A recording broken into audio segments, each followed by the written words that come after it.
नमस्कार साथियों, मैं शायर अली और आप देख रहे हैं हिंदी वार्ता न्यूज। आज की खास मुलाकात में हम एक ऐसी चर्चित हस्ती के पास आए हैं जो खुद ही अपने आप में एक परिचय हैं। फिर भी हम जो है आपको उनसे परिचित करवा देते हैं। डॉक्टर आचार्य सत्येंद्र गुरुजी, जो कि ज्योतिषाचार्य हैं और इन्होंने PhD की हुई है और ज्योतिष में महारत हासिल है। सत्येंद्र जी, आपका बहुत बहुत स्वागत है गुरुजी। सबसे पहले हम आपका स्वागत करते हैं हमारे हिंदी वार्ता न्यूज चैनल जी। आज के वर्तमान समय को देखते हुए क्या कहना चाहेंगे ज्योतिष के बारे में? ज्योतिष एक बहुत बड़ा गूढ़ विषय है और ज्योतिष के माध्यम से आदमी किसी भी व्यक्ति के भूत, वर्तमान और भविष्य के बारे में जानकारी मिल सकती है। व्यक्ति जब 50 प्रयासों के बाद भी सफल नहीं हो पाता, या बीमार व्यक्ति स्वस्थ नहीं हो पाता, या आर्थिक दृष्टि से परेशान रहता है, या दाम्पत्य जीवन खराब रहता है, तो ऐसे व्यक्ति अगर ज्योतिष के माध्यम से अगर परामर्श लें और उनके उपाय करें तो आदमी को काफ़ी हद तक सफलता मिल जाती है। ज्योतिष किसी भी व्यक्ति के जीवन का सबसे ज़्यादा महत्वपूर्ण अंग है।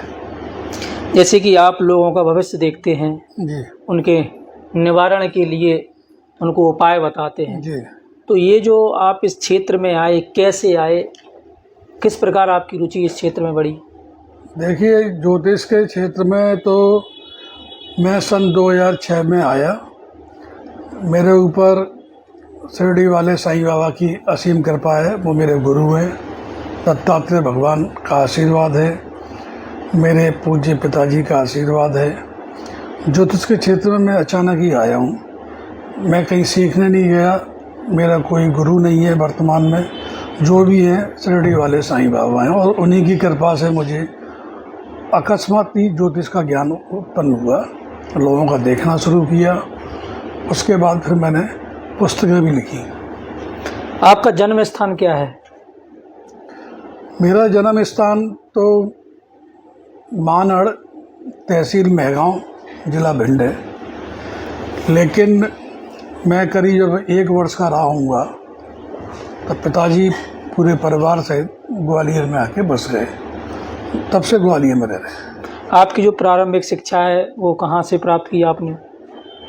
देखिए, मेरी जो शिक्षा है प्रारंभिक रूप से ग्वालियर में ही है।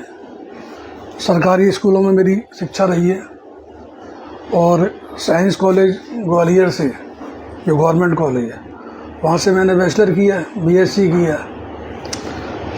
उसके बाद फिर पढ़ाई से मन उछट गया तो फिर मैं पत्रकारिता में आया। 1 वर्ष सर्विस भी की मैंने, जेसी मिल चलती थी उस समय जेसी मिल में 1 वर्ष सर्विस की स्टाफ में। लेकिन मुझे लगा कि इस सर्विस में मेरा कोई भविष्य नहीं है, ना तो मैं इस सर्विस से मैं अपना जीवन यापन कर पाऊँगा और ना मेरा परिवार इस सैलरी से खुश रह पाएगा। जीवन संघर्षमय होगा, तो जो होगा देखा जाएगा। नौकरी छोड़ के फिर हम पत्रकारिता और राजनीति में आ गए।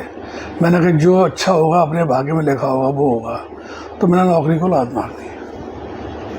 देखा गया है कि भिंड और मुरैना जो क्षेत्र है, इस क्षेत्र का जो नाम है चंबल क्षेत्र जी, वो डाकुओं का क्षेत्र माना जाता है जी। आप उस क्षेत्र से उभर के आए और ज्योतिषी में आपने महारत हासिल की, कई किताबें लिखी, कई अवार्ड, कई सम्मान आपको मिले।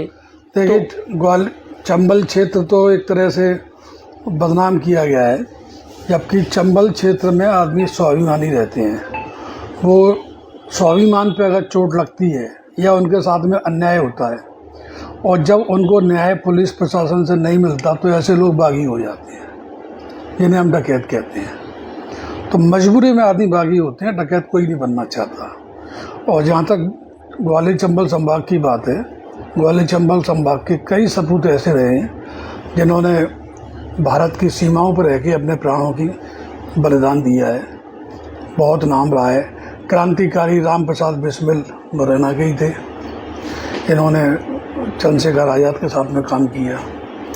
तो ग्वालियर चंबल संभाग से में बहुत अच्छी हस्तियां रही हैं, विभूतियां रही हैं। और जहाँ तक मेरा है, तो मुझे लगता है कि ईश्वर ने मेरे लिए कुछ अलग ही सोच के रखा होगा। तो ज्योतिष के क्षेत्र में मुझे, खासकर मैं क्षत्रिय समाज से आता हूँ, भिंड जिले से आता हूँ, तो मुझे नहीं लगता कोई दूसरा मेरे समाज में या ग्वालियर चंबल संभाग में इस तरह कोई राजनीति का व्यक्ति ज्योतिष के क्षेत्र में आ पाया होगा। ये सब प्रारब्ध होते हैं व्यक्ति के, कब किसको क्या बनना है।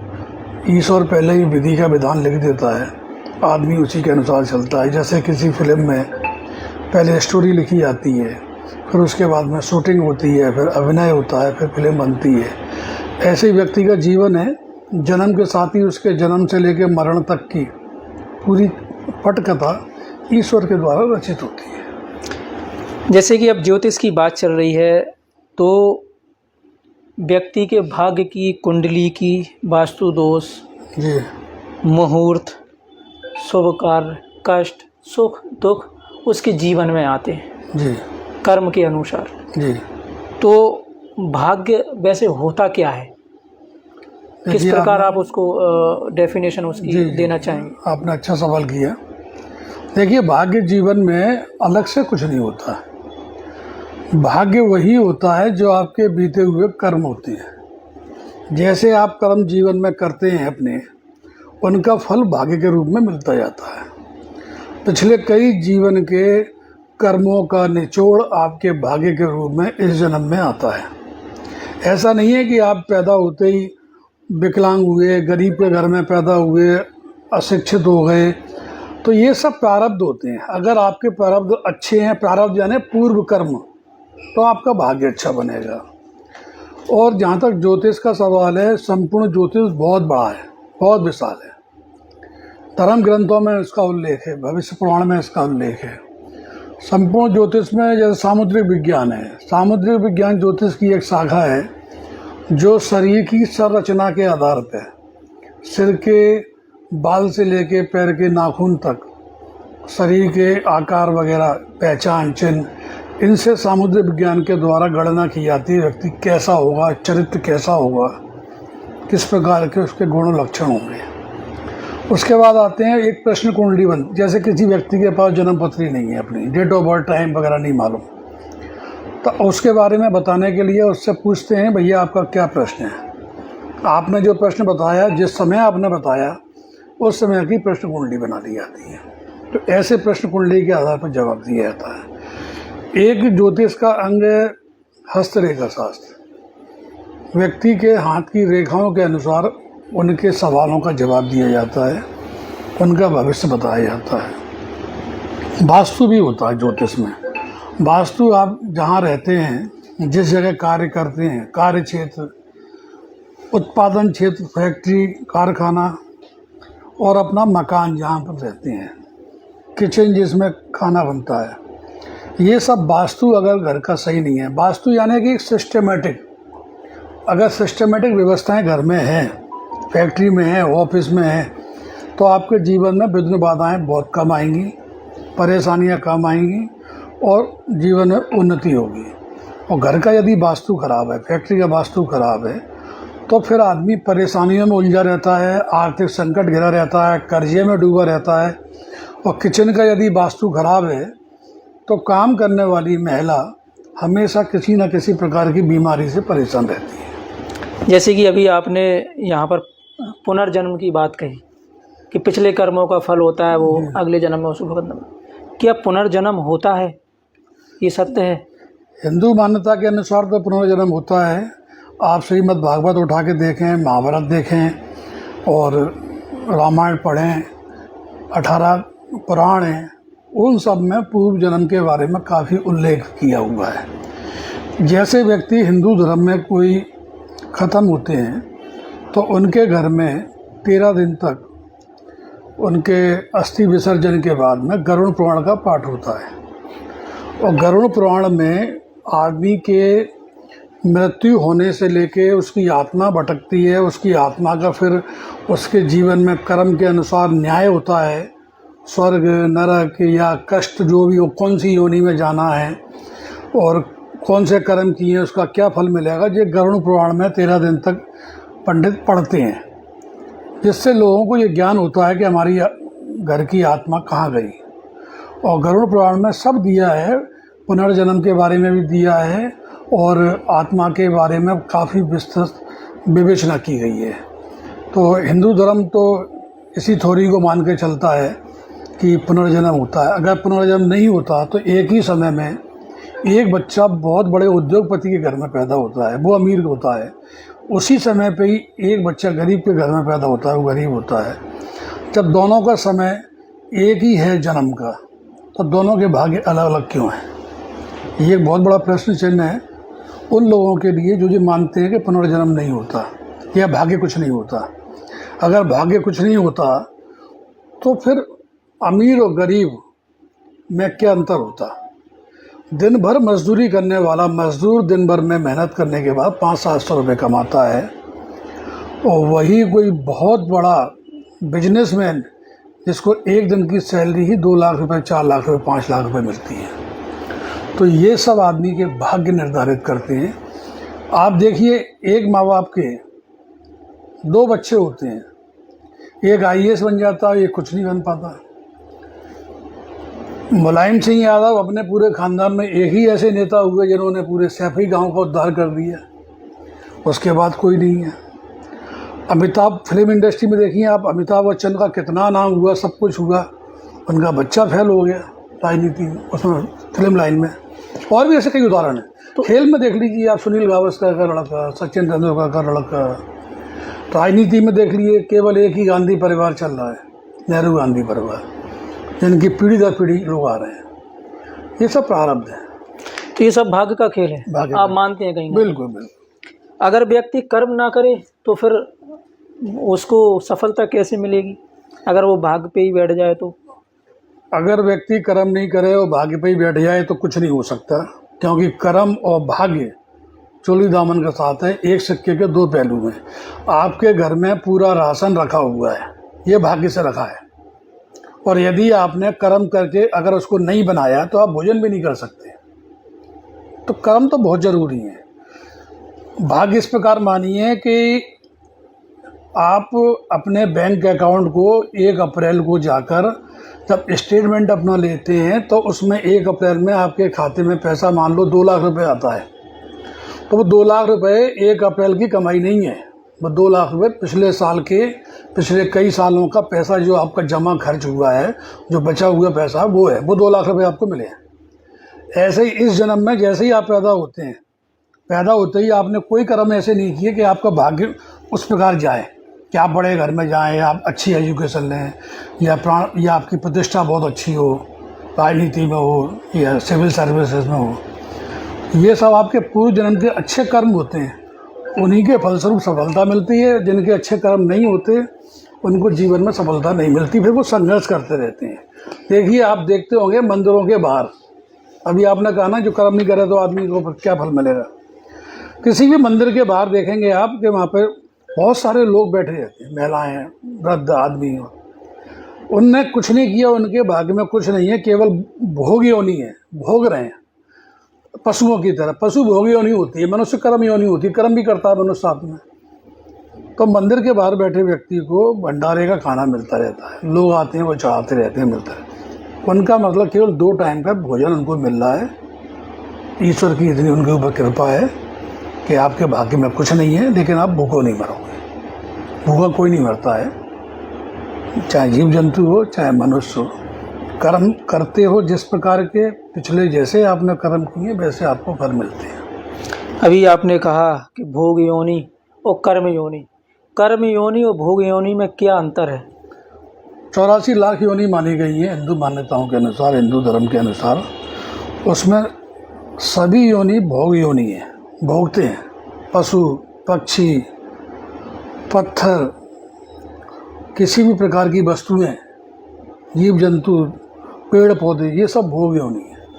और कर्म योनि केवल मनुष्य को दी है। ज्ञान, बुद्धि, विवेक, वाणी, ये सब मनुष्य के पास है। मनुष्य बोल सकता है, मनुष्य हंस सकता है, मनुष्य रो सकता है, मनुष्य अपना निर्णय कर सकता है।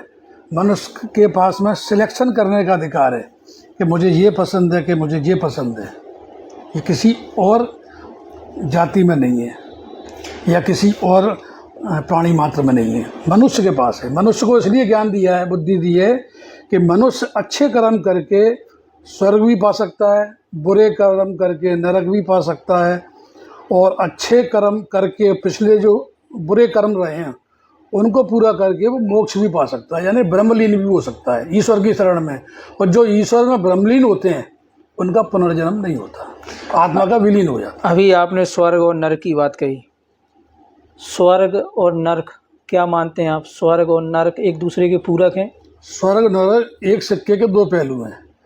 आप मानिए अच्छे कर्म करोगे तो स्वर्ग है।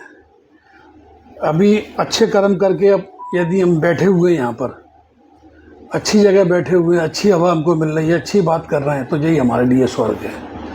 यदि बुरे कर्म कर रहे हैं तो बुरे कर्म करने वालों को आप देख के आओ, मर्सी होम में क्या स्थिति है। मानसिक विकलांग लोग रह रहे हैं, अंधाश्रम में अंधे बच्चे रह रहे हैं। इन्होंने ऐसे कौन से पाप कर दिए, ये पिछले जन्म के कष्ट भोग रहे हैं। आप कुष्ठ आश्रम में जाइए, कोढ़ी लोग रह रहे हैं, समाज से उपेक्षित हैं, अलग पड़े हुए हैं। जेलों में जाइए आप, कितने कैदी पड़े हुए हैं जिन्होंने खराब कर्म किए हैं, उनको नरक मिल रहा है। आप हॉस्पिटल में जाइए, मरने के लिए लोग तरस रहे हैं कि हमारी मौत हो जाए, हमको मुक्ति मिल जाए, लेकिन मर नहीं पा रहे। क्यों? क्योंकि उनके जीवन में कष्ट बाकी लिखे हुए हैं, वो अपने कष्ट पूरे भोग रहे हैं। यही स्वर्ग है, यही नरक है। आदमी अपने कर्मों से स्वर्ग भी पा सकता है, नरक भी पा सकता है। जानता आदमी सब है, लेकिन माया मोह में इतना उलझा रहता है, इतने स्वार्थ में उलझा रहता है कि हमारा पड़ोसी सुखी क्यों है, इसी बात का उसको दुख होता है। ज़्यादा से ज़्यादा पैसा कैसा कमाएं, अनैतिक कार्य करें, उस समय कुछ नहीं सोचता व्यक्ति गलत काम करते समय। बाद में जब परिणाम मिलते हैं तो कहता है ऐसा मेरे संग में कैसा हो गया। होता वही है जो उसके कर्म होते हैं, अलग से कुछ नहीं है। वर्तमान समय में धर्म को लेकर कई परिभाषाएं दी जा रही हैं। असल धर्म है क्या?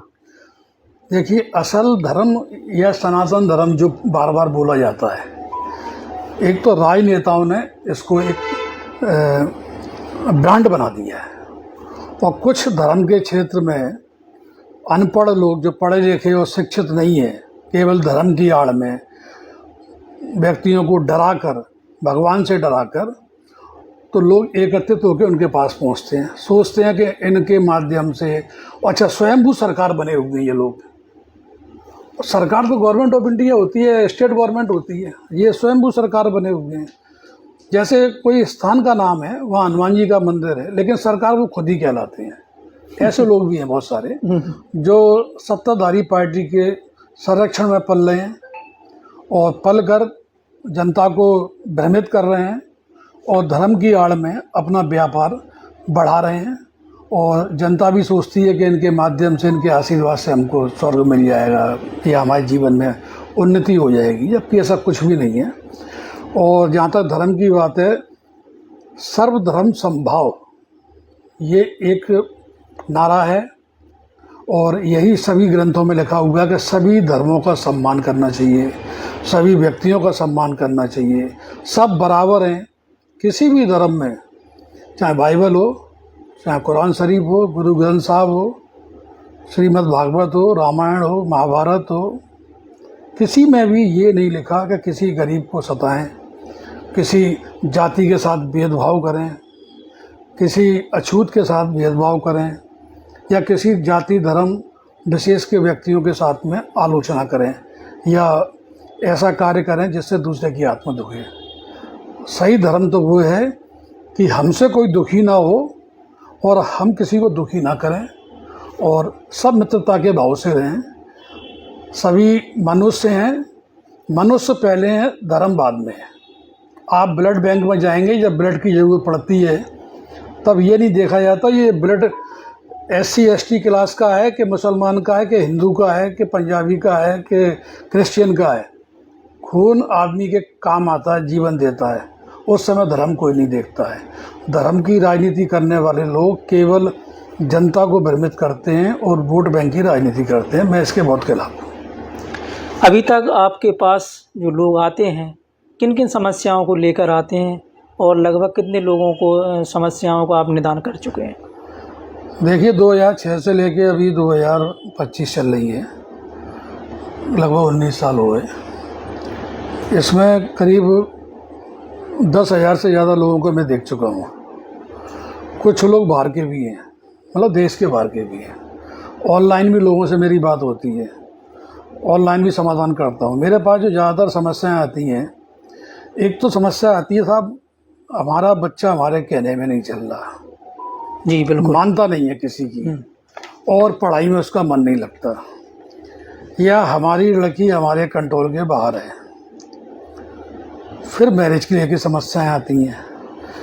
दाम्पत्य जीवन ऐसा होता है तो हमारे बच्चे नहीं हो रहे, जिनके लड़कियां वो लड़के की चाहत रखते हैं, और जिनके सब कुछ है वो ये सोचते हैं साहब हमारे पिताजी की उम्र 70 साल हो गई है, बहुत बीमार रहते हैं, तो अब हमारे ऊपर बड़ी जिम्मेदारी है, पिताजी की देखभाल करें कि अपने बच्चों की करें। ऐसे लोग भी आए मेरे पास तो ये चाहते हैं पिताजी को मुक्ति मिल जाए, ऐसे लोग भी आते हैं। गृह कलेश को लेकर भी आते हैं। गृह कलेश तो एक कॉमन चीज़ हो गई है। पति पत्नी के झगड़ों की तो ये तो ज़्यादातर क्या होता है, मंगल दोष होता है। जिस इन दोनों में कोई एक मंगली होगा तो घर में कलेश बना रहेगा हमेशा। और ऐसे भी आते हैं जिनके बिजनेस में मेहनत करने के बाद फल नहीं मिलते। कई लोग आते हैं जिनके ट्रांसफ़र हो जाते हैं, ट्रांसफ़र रुक जाए या ट्रांसफ़र नहीं हो। ऐसे भी आते हैं कि हमारा प्रमोशन क्यों नहीं हो रहा। ऐसे भी लोग आते हैं कि चुनाव में साहब हम जीतेंगे कि हारेंगे, वो भी हम पहले ही बता देते हैं उनकी कुंडली के अनुसार कि आपके संग में क्या हुआ। और ज़्यादातर लोग जो ऐसे भी आते हैं कि साहब मेरे ऊपर बहुत सारा कर्जा है, कर्जे से मुक्ति कैसे होगी। तो मैं आपके माध्यम से सबसे पहले तो ये कहना चाहता हूँ कि व्यक्ति को तम्बाकू, सिगरेट और शराब तो बिल्कुल ही सेवन नहीं करना चाहिए। इनके सेवन करने से आपका राहु खराब होता है, और राहु खराब होता है तो आपको जीवन में लगातार परेशानियां बनी रहती हैं, आर्थिक रूप से, शारीरिक रूप से और गृह कलेश के रूप में।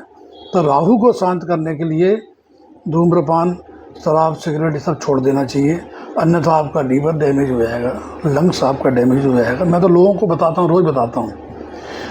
देखिए, जो जन्म पत्री में 12 घर होते हैं और 9 ग्रह होते हैं, 9 ग्रह 12 घरों में है। और अशुभ घर में अगर कोई ग्रह बैठे हैं आपके, तो आपको वो कामों से दूर रहना चाहिए। शुभ ग्रह बैठे हैं उनसे आपको अच्छे फल मिलते हैं।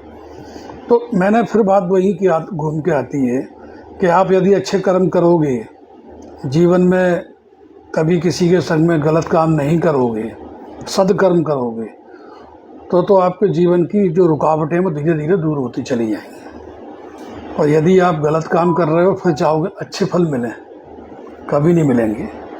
आगे चल के आपको उनका बुरे फलों का बुरा फल भी मिलेगा, आपकी संतान भी उस तरह मिलेगी।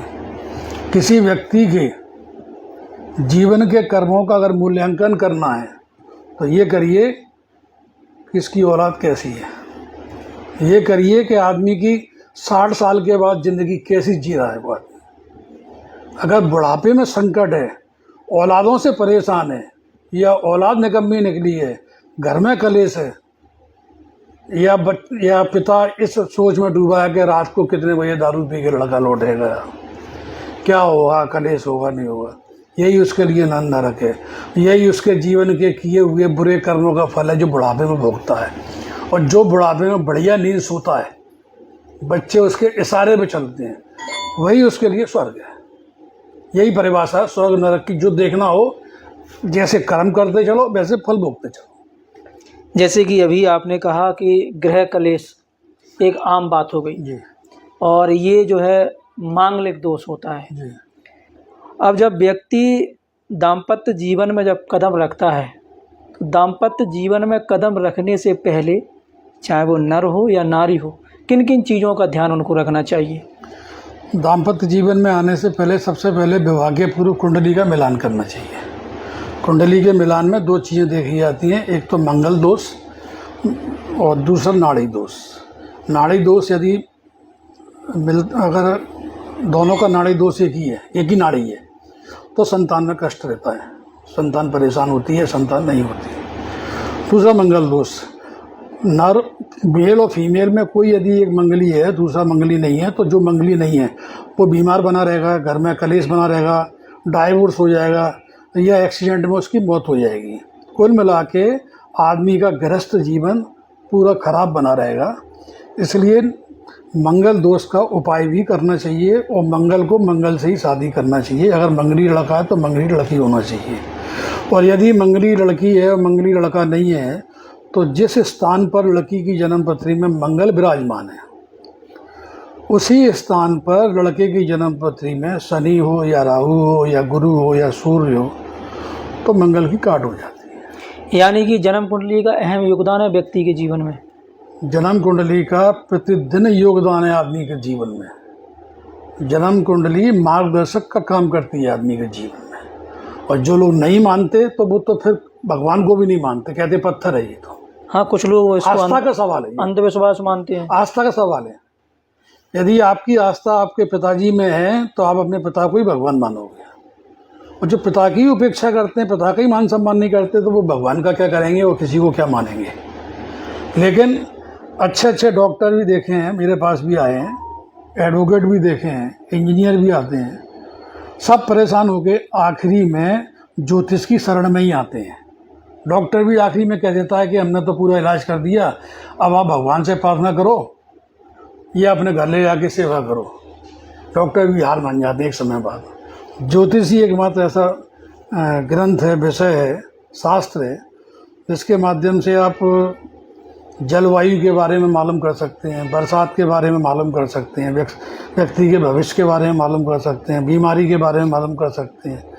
जन्म कुंडली से मालूम पड़ जाएगा इस व्यक्ति को कौन सी बीमारी होना है। बीमारी जब होती है तब जाके डॉक्टर सीटी स्कैन, अल्ट्रासाउंड वगैरह करा के मालूम करते हैं कि बीमारी क्या है, लेकिन जन्म पत्री से पहले से ही मालूम पड़ जाती बीमारी क्या होगी। अकाल मृत्यु मालूम पड़ जाती है इस व्यक्ति की आयु क्या होगी। कोई डॉक्टर किसी की आयु नहीं बता सकता, लेकिन ज्योतिष से व्यक्ति की आयु का बहुत ज़्यादा सही आकलन भी हो जाता है। इस समय जो है मकान बनाने की होड़ मची हुई है और लगातार आप देख रहे हैं कि विकास होता जा रहा है, बड़ी बड़ी बिल्डिंगें बन रही हैं। जब व्यक्ति नया मकान बनाते हैं तो उस समय उनको क्या क्या ध्यान रखना चाहिए जिससे कि वास्तु दोष ना हो? देखिए, मकान बनाने के लिए सबसे पहले तो भूमि देखना चाहिए।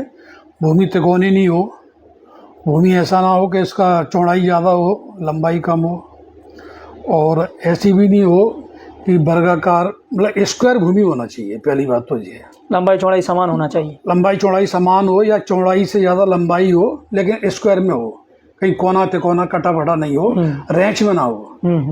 दूसरा, किसी भी गली के आखिरी में मकान ना होना चाहिए। तीसरा, जहाँ पर 3 रोड मिलती हैं, 4 रोड मिलती हैं, उसके सामने मकान नहीं होना चाहिए। चौथा, जिस भूमि में मकान बनाते समय राख निकले, कोयले निकले, उस भूमि में मकान नहीं बनाना चाहिए। जिस भूमि में पानी डालने से पानी सोख ले भूमि, वो भूमि सर्वोत्तम मानी जाती है। और जब मकान बनाएं उस समय अच्छे मुहूर्त में पंडित जी द्वारा पूजा पाठ करा के उसका शिलान्यास करवाएं, और उत्तर और पूर्व के कोने में, ईशान कोण में खुदाई करवा के चांदी के नाग और नागिन का जोड़ा, शहद की शीशी, नारियल, कपूर, फूल बतासे, ये रख के पूजा करके फिर खुदाई उत्तर से लेके दक्षिण की तरफ कराना चाहिए, पूर्व दिशा में। उससे अच्छा है। इसमें एक विशेष बात ये है कि मकान जब बनाना शुरू करो तो मकान का निर्माण रोकना नहीं चाहिए। अगर आपने मकान बनते समय मकान का निर्माण अगर 1, 2, 3, 4 महीने के लिए रोक दिया किसी भी कारणवश, तो उस जगह पर राहु का वास हो जाता है, फिर उसमें व्यवधान आते रहते हैं। इसलिए एक बार मकान शुरू करो तो मकान को पूर्ण बनने तक चलने दें, उसका निरंतर निर्माण निरंतर चलता रहे, और शुभ मुहूर्त में उस मकान का गृह प्रवेश भी करें। उस समय वास्तु शांति का हवन भी करवाएं, नवग्रह के मंत्रों का जाप भी कराएं, और सुंदरकांड का पाठ और अखंड रामायण, ये जरूरी है। ये सभी प्रकार के वास्तुओं को शांत करती है। मकान का जो मुख्य द्वार है वो किस दिशा में होना चाहिए? जो कि मकान का मुख्य द्वार किसी भी व्यक्ति की जन्म पत्री के अनुसार तय होता है। ऐसा नहीं है कि पूर्व दिशा अच्छी और दक्षिण दिशा खराब है। आपकी जन्म पत्री में आपकी राशि कौन सी है, राशि के अनुसार आपका मकान होना चाहिए, उस दिशा में होना चाहिए। दिशाओं का भी महत्व होता है। दिशाओं का भी, पूर्व, पश्चिम, उत्तर, दक्षिण, और फिर उसके बाद में ईशान कोण है, वायव्य कोण है, वायव्य कोण है, निर्णय कोण है, मध्य कोण है। कुल मिला के 10 प्रकार की दिशाएं मानी जाती हैं। धरती भी है, आकाश भी है, और 4 कोने और 4 दिशाएं, 10 दिशाएं होती हैं। 10 दिशाओं के 10 दिक्पाल होते हैं, देवता होते हैं, सबकी पूजा पाठ की जाती है। आप अगर अपने घर में बड़े बूढ़ों का सम्मान नहीं करोगे, आप अपने घर के पितरों का सम्मान नहीं करोगे, पूर्वजों का, तो आपको आशीर्वाद नहीं मिलेगा, परेशान रहेंगे। ऐसे ही 10 दिशाओं के दिक्पालों का और पूजा पाठ से घर में जब अपन गृह प्रवेश करेंगे तो सभी खुश होंगे, अपने को आशीर्वाद देंगे। दूसरा ये है कि लोग दक्षिण दिशा से घबराते हैं, लेकिन दक्षिण दिशा में रहने वाले व्यक्ति बहुत सारे मैंने अच्छे भी देखे हैं। बिजनेस करने वाले लोगों की भी दक्षिण दिशा बहुत अच्छी होती है। राहु संबंधी काम करने वाले लोग, जैसे मेडिकल के लोग हैं, दवाई वाले लोग हैं, और रॉ मटेरियल वाले लोग हैं, उनके लिए बहुत अच्छा रहता है दक्षिण दिशा। किसी भी दिशा से घबराना नहीं चाहिए। बशर्ते ये है कि आपकी जन्म पत्री में राशि कौन सी है, उस हिसाब से दिशा करो। और अगर आपको दिशा गलत बन गई है अगर मकान, तो एक बहुत बड़ा गिलास लगा दो मेन गेट के पास में। जब भी आप निकलो तो आपको शीशे में आपका चेहरा दिखाई दे, तो आपको दिशा के अपोजिट वाली दिशा आपको दिखाई देगी, तो उससे फिर आपको कोई दिक्कत भी नहीं आएगी। सप्ताह में 7 दिन होते हैं, 7 बार होते हैं। 7 दिनों का एक अपना अपना महत्व होता है। सबसे शुभ दिन व्यक्ति के जीवन के लिए कौन सा दिन माना गया है? देखिए, किसी भी व्यक्ति की जन्म पत्री में यदि अच्छा समय चल रहा है, भाग्य उसका अच्छा है, तो 7 दिन अच्छे हैं। और किसी व्यक्ति की जन्म पत्री में उसका समय खराब चल रहा है, तो सभी दिन लगभग खराब ही होंगे। समय की गणना दिनों से नहीं होती, समय की गणना आपकी जन्म पत्री में चल रही महादशा, अंतर्दशा, प्रत्यंतरदशा से होती है। अब आपने दिनों की बात करी, रविवार जो है वो सूर्य उसके अधिपति है, सूर्य का दिन है, और सूर्य पिता का कारक होते हैं। जिनकी जन्म पत्री में सूर्य अच्छा होता है, पिता का आशीर्वाद मिलता है।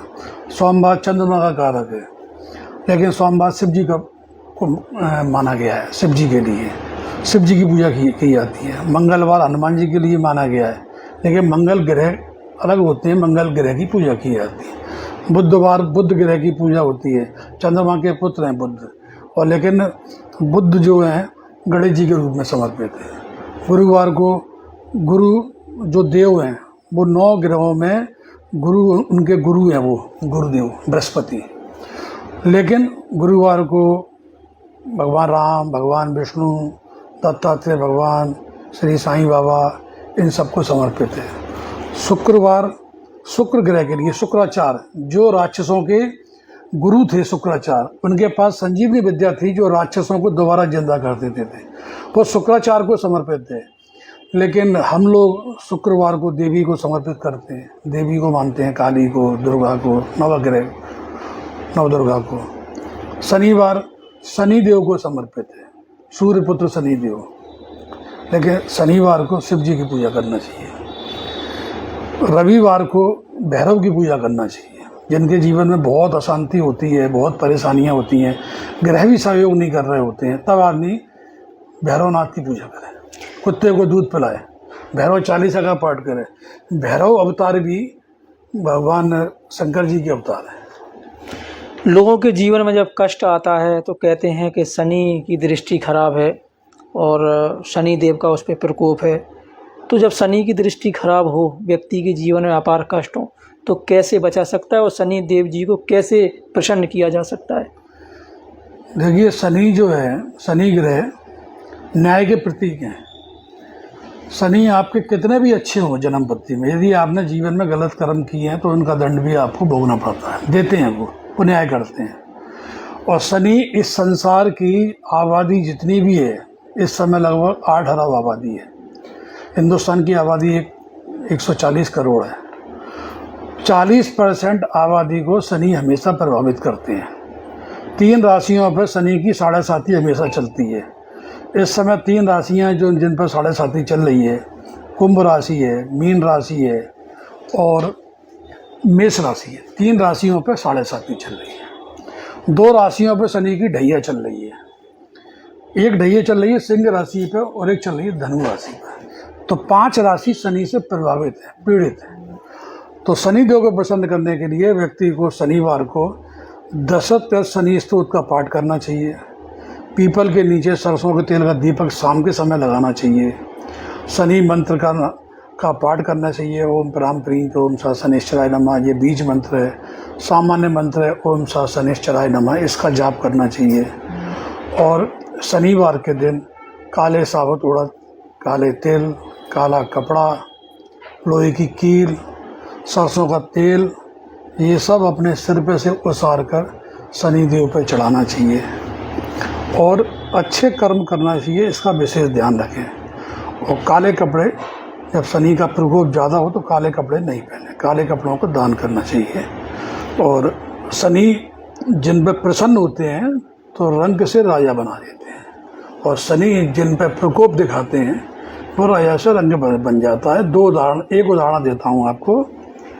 धीरूभाई अंबानी के 2 लड़के हुए, अनिल अंबानी, मुकेश अंबानी।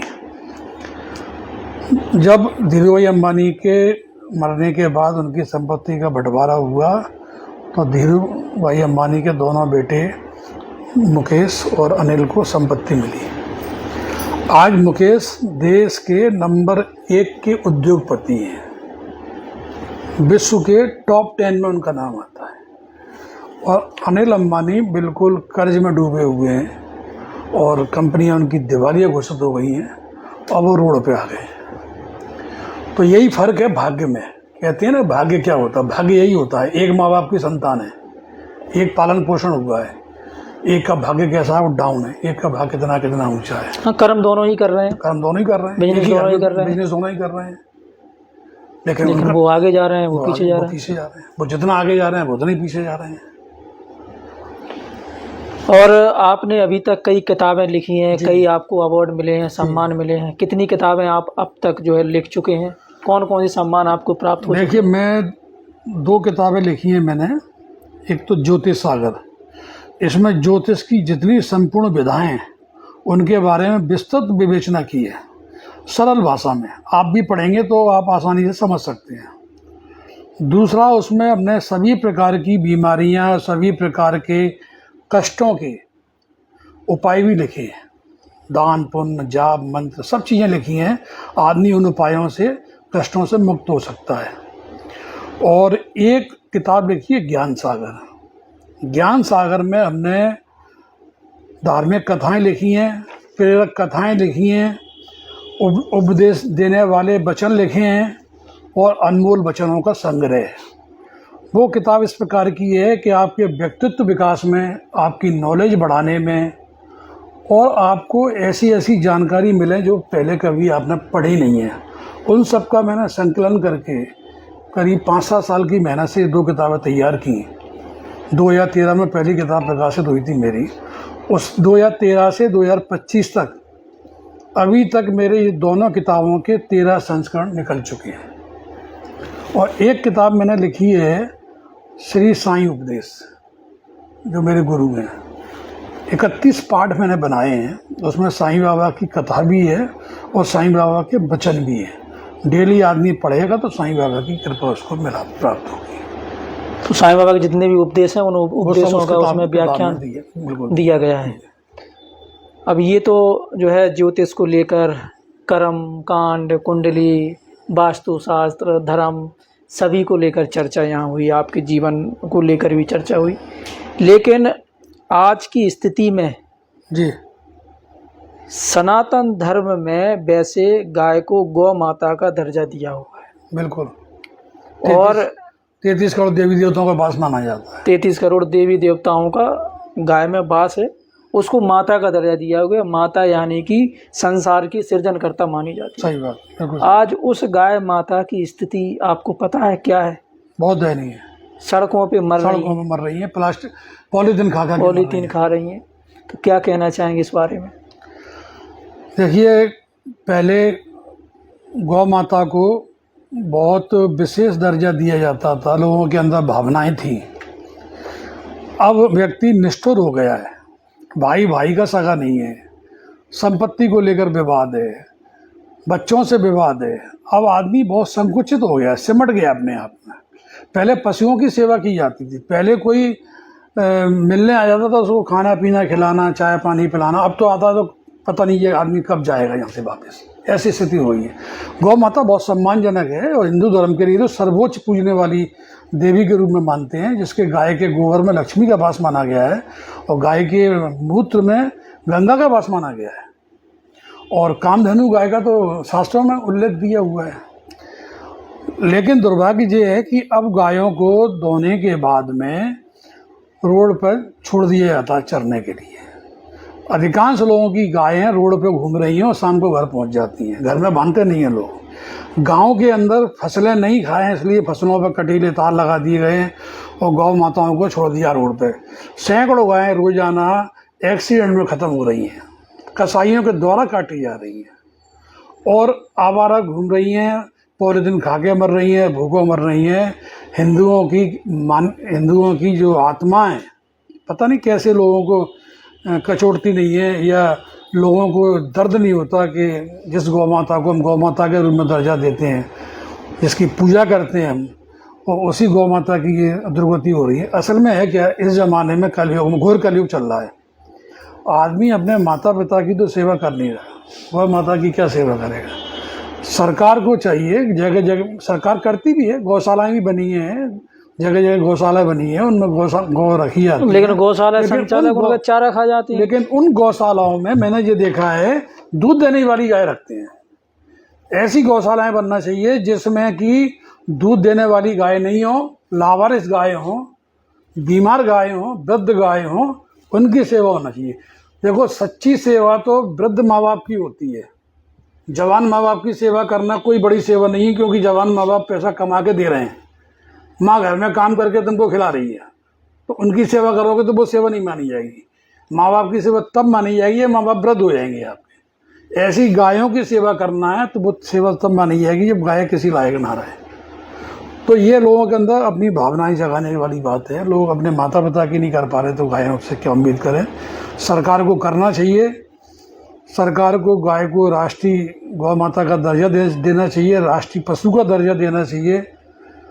हिंदूवादी कहने वाली सरकार अगर अभी भी गौ माता को राष्ट्रीय पशु का दर्जा नहीं देगी तो भविष्य में मिलना मुश्किल है। तो आप सरकार से अपील करेंगे कि गाय को राष्ट्रीय पशु? मैं तो सरकार से अपील करता हूँ और सरकार से कहता भी हूँ कि हिंदुओं की आदर्श पशु गाय माता को राष्ट्रीय पशु का दर्जा दिया जाए और गौ माता के संरक्षण के लिए जो भी सरकार व्यवस्था कर सकती हो वो करे। पशु आश्रय स्थल खोले और गौशाला तो चलती हैं, लेकिन गौशाला का उद्देश्य दूध निकालना, दूध बेचना तक सीमित नहीं रहे, उसके बाद भी गायों की सेवा की जाए, तभी सच्चे मायनों में गायों की सेवा हो पाएगी। अन्यथा जैसे वृद्ध माता पिता परेशान हैं, वैसे ही हमारा गौवंश भी परेशान है। गुरुजी, आप जो है ज्योतिष के अलावा राजनीति में इंटरेस्ट रखते हैं? बिल्कुल रखते हैं। मैंने राजनीति बहुत की है। मैं राजनीति में कांग्रेस में भी रहा हूँ, बीजेपी में भी रहा हूँ और केंद्र सरकार की दूरसंचार सलाहकार समिति का सदस्य रहा हूँ। मध्य प्रदेश में 20 सूत्री कमेटी में रहा हूँ, मेला कमेटी का सदस्य रहा हूँ, डॉक्टर अम्बेडकर फाउंडेशन भारत का न्याय और अधिकारिता मंत्रालय का भी सदस्य रहा हूँ। मेरे मेनका गांधी से बहुत निकट संबंध रहे, मेरे अर्जुन सिंह जी से पारिवारिक संबंध रहे। राजनीति तो मेरे खून में है, क्योंकि मेरे पिताजी भी बहुत बड़े राजनेता रहे कांग्रेस के। आज की राजनीति को लेकर क्या कहेंगे? आज की राजनीति तो लूटतंत्र है, लोकतंत्र नहीं है। लोकतंत्र नहीं है। लोग अपना घर भर रहे हैं, राजनीति में इसलिए आ रहे हैं मैं और मेरी 7 पीढ़ी का मैं इतना पैसा कमा लूँ, जनता का खून इतना चूस लूँ कि मेरी पुरखें बिल्कुल सुख शांति से व्यतीत हों। अपने पैसे की हवस उनकी शांत नहीं हो रही। आप देखिए, जनता छोटी छोटी चीज़ों के लिए परेशान है, सड़क, बिजली, पानी, स्वास्थ्य सेवाओं के लिए बहुत ज़्यादा परेशान है, बेरोजगारी के लिए परेशान है। लेकिन आप दुर्भाग्य से नेता अपने स्वागत में मस्त हैं, जनता त्रस्त है। नेता और अधिकारियों का जो गठबंधन नेक्सस है, एक दूसरे के लिए जियो जीने दो के सिद्धांत पे लूट मचा रखी है। केंद्र से लेकर राज्य तक और जिले तक कोई सुनवाई नहीं है, आम जनता परेशान है। कई जो गुरु हैं जो भविष्य देखते हैं वो राजनेताओं का भविष्य बता देते हैं कि किस चुनाव में आपकी जीत होगी या हार होगी। ऐसा आप भी करते हैं क्या? करते हैं, उस स्थिति में करते हैं जब मालूम पड़े कि दो प्रत्याशी खड़े हैं और एक प्रत्याशी अगर मेरे पास में अपनी जन्मपत्री लेके आते हैं, उससे पूछते हैं कि मेरी कुंडली देख के बताइए क्या योग है मेरा। अगर उनके सितारे अच्छे नहीं हैं, मतलब उनकी महादशाओं में प्रत्यंतर दशा अच्छी नहीं चल रही, तो मैं कहता हूँ आप चुनाव हार जाएंगे। और ऐसा हुआ भी है कईयों के साथ में। और जिनके सितारे बहुत बुलंद हैं उनसे हम कहते हैं आप चुनाव जीत जाओगे, तो वो चुनाव जीते भी हैं। कई बार मैंने नेताओं से पहले ही कहा चुनाव लड़ने के पहले मत लड़ो, आप चुनाव हार जाओगे। नहीं माने लड़े फिर गंवारे।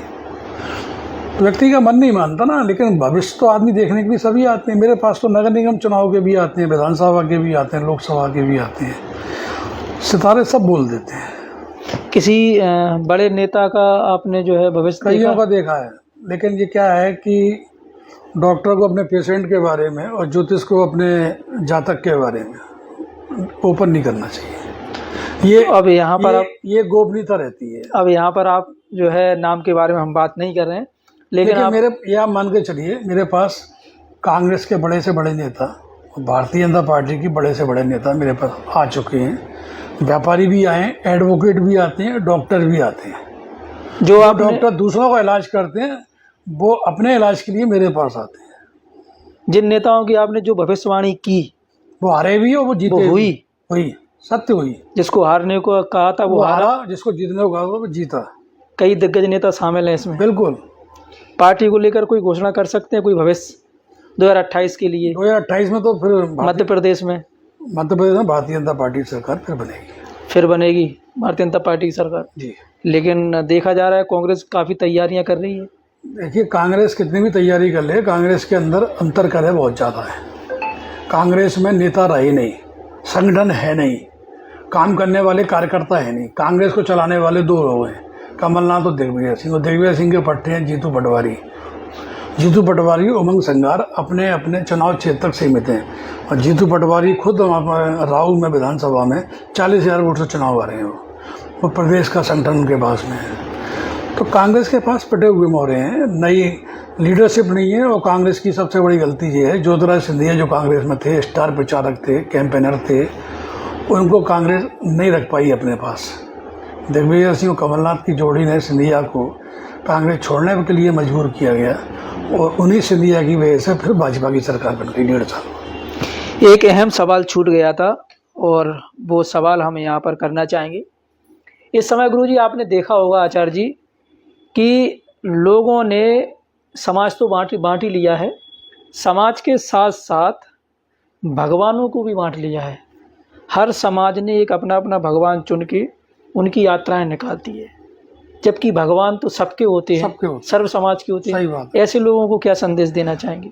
ऐसे लोगों को संदेश ये देना चाहते हैं कि वो समाज हित में, देश हित में अच्छे काम करें, लोगों की भलाई करें, भगवान के नाम पे, समाज के नाम पे, जाति के नाम पे, धर्म के नाम पे राजनीति ना करें।